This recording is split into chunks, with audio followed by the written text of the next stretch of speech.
Buenos días o buenas tardes. Muchas gracias de nuevo por la invitación para participar y hablarles sobre un punto de vista personal. Yo no soy filósofo, yo no soy investigador, soy más que todo un médico que trabaja en práctica privada, que en consultorio atiende pacientes igual que muchos de ustedes, y me gusta revisar la literatura para saber si lo que hago está bien o está mal.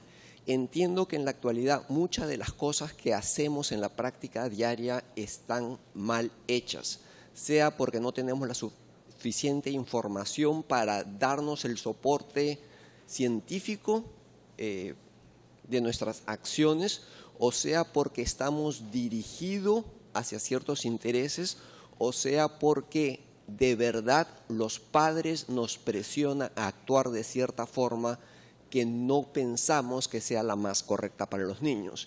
Y cuando hablamos de asma o bronquiolitis, realmente estamos hablando de algo que no está definido. Y vamos a ver cómo diferentes guías, diferentes países tienen diferentes definiciones para estas diferentes o similares condiciones, por no llamarles enfermedades.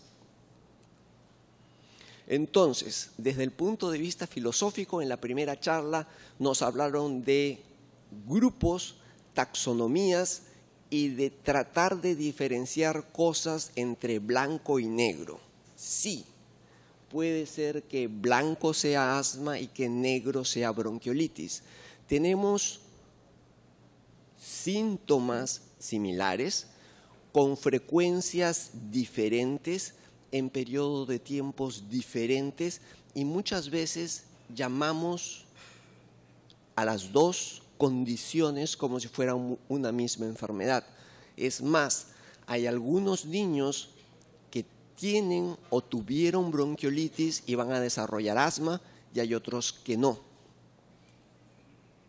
Entonces, entre estas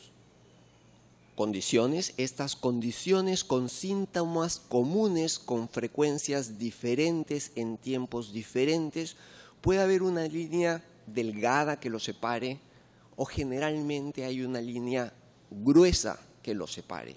Y dentro de esa línea vamos a llamarlos sibilantes recurrentes. Este es una copia del ICON, International Consensus of Pediatric Asthma, en el que participé como autor y revisor, y vamos a discutir unos cuantos pocos temas de esta guía. Lo importante es que la definición de asma, tanto en esta guía como en cualquier otra guía, ha sido definida repetitivamente como un proceso inflamatorio crónico asociado a obstrucción bronquial de grado variable e hiperreactividad bronquial. Entonces, reconocemos ciertamente que para que exista asma deberían de existir estas tres características juntas: inflamación, obstrucción e hiperreactividad, y que se presenta con episodios recurrentes de sibilancia, tos, dificultad para respirar y apretazón de pecho.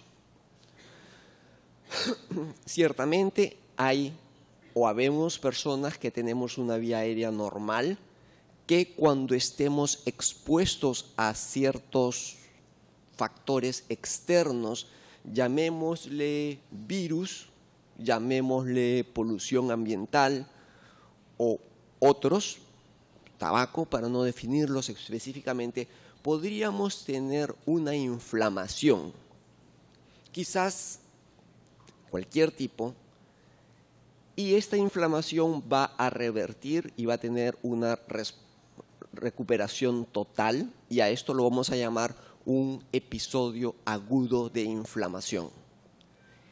A diferencia de esos, algunas personas que son asmáticos o que los consideramos asmáticos, pese a que realmente no podemos ver su vía aérea, van a tener inflamación, que van a tener inflamación de grado variable, va a producir obstrucción, y cuando se recupere no van a tener una recuperación completa o total, sino una recuperación parcial, lo que los lleva a tener inflamación crónica persistente. Estos son los factores que se han usado para la clasificación de asma por el ICON y son edad, desencadenantes, severidad y grado de control. Entonces, no queriendo hablar sobre asma como enfermedad crónica, sino como ataques agudos de enfermedad, reconocemos que las exacerbaciones de asma deben de ser tratadas de forma rápida.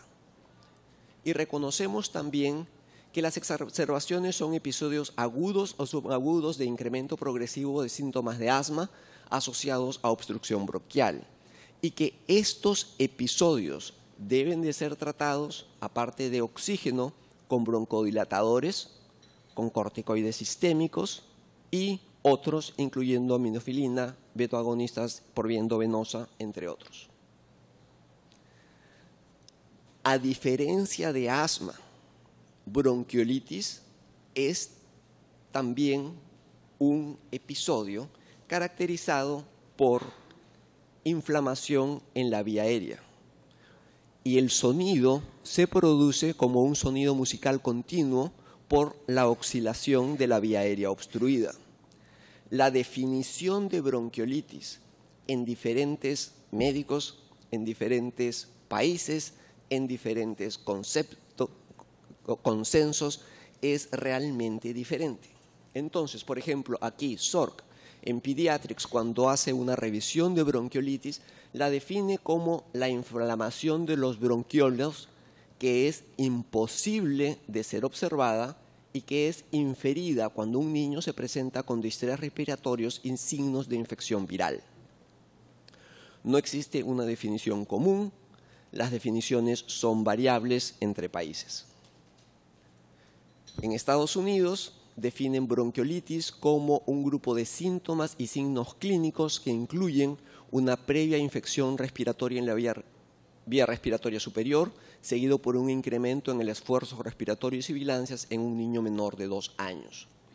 En Inglaterra se describe como una infección viral estacional caracterizada por fiebre, mocos, tos seca con sibilantes y que al examen físico hay crujidos finos inspiratorios y sibilancias expiratorias agudas. Si vemos cuál es la evidencia científica sobre la eficacia de los medicamentos que usamos, y a eso es lo que me voy a dedicar en los últimos minutos, la eficacia sobre los medicamentos que usamos para el tratamiento de asma en niños con bronquiolitis demostrados en estudios randomizados controlados con placebo, es realmente lo opuesto a lo que deberíamos de suponer. Por ejemplo, la eficacia de broncodilatadores en niños con bronquiolitis sobre la respuesta producen una mejoría o no en el puntaje clínico. Vemos que los broncodilatadores no producen una mejoría en niños con bronquiolitis. Dato que generalmente es excluido de muchas de las guías cuando hablan de asma o inicio de asma.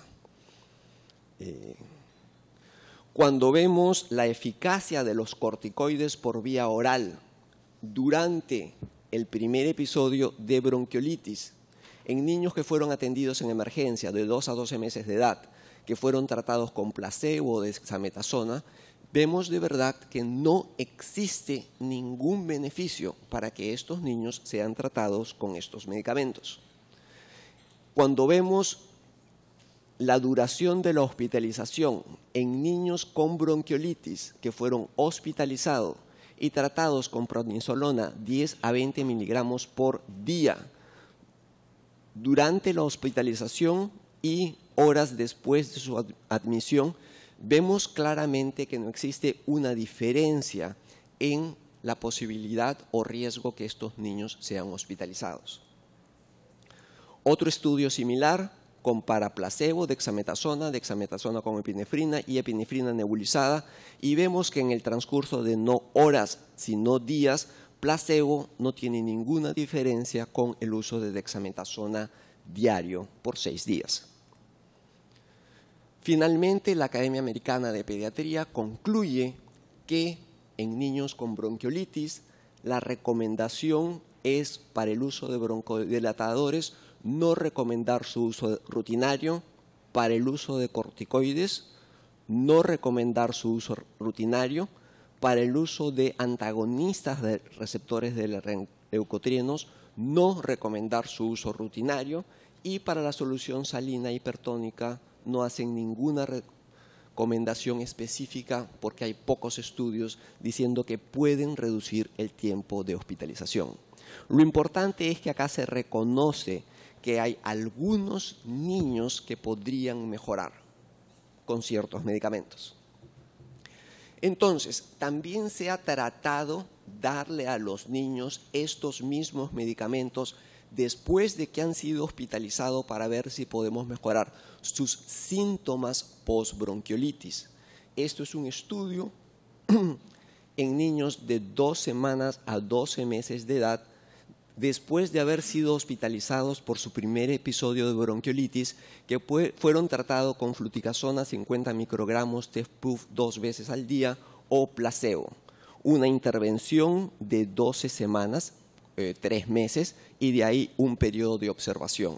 Y vemos realmente que no existe diferencias en síntomas cuando estos niños son tratados al alta con corticoides inhalados o placebo. Un estudio de Bisgar en el año 2008 tratando de ver si existía alguna posibilidad de beneficio con el uso de antileucotrienos posterior al episodio de bronquiolitis, trató a niños, un grupo de casi 1000 niños de 3 a 24 meses con su primer o segundo episodio de bronquiolitis hospitalizados por menos de 24 horas con placebo, Montelukast 4 miligramos y Montelukast 8 miligramos, cuando aún no estaban muy seguros del beneficio por dosis. Y podemos ver claramente que no hay diferencia entre Montelukast y Montelukast dosis altas con placebo en días promedios de síntomas diarios, porcentaje de días sin síntoma, porcentaje de días sin bronquiolitis, porcentaje de pacientes con exacerbaciones y porcentaje de pacientes que usaron corticoides sistémicos posterior a la hospitalización. Esta es una segmentación diferente, realmente que los lleva hasta 30 días y podemos ver realmente que no existe diferencia en niños que reciben Montelukast después de haber sido hospitalizados. Entonces, tenemos que definir claramente que a los niños que les silba el pecho por un primer episodio, vamos a definirlos como niños en una fase aguda durante bronquiolitis. Después va a haber una fase post-aguda de bronquiolitis. Después algunos niños van a tener recurrencia después de un segundo, podrían tener un tercero, un cuarto, un quinto o más. Y algunos niños que entren dentro de este tercer grupo podrían tener la enfermedad que llamamos asma. Si bien es común, muchos de ellos van a tener el diagnóstico de asma. Y quiero llamar la atención que es diferente decirle a una persona que tiene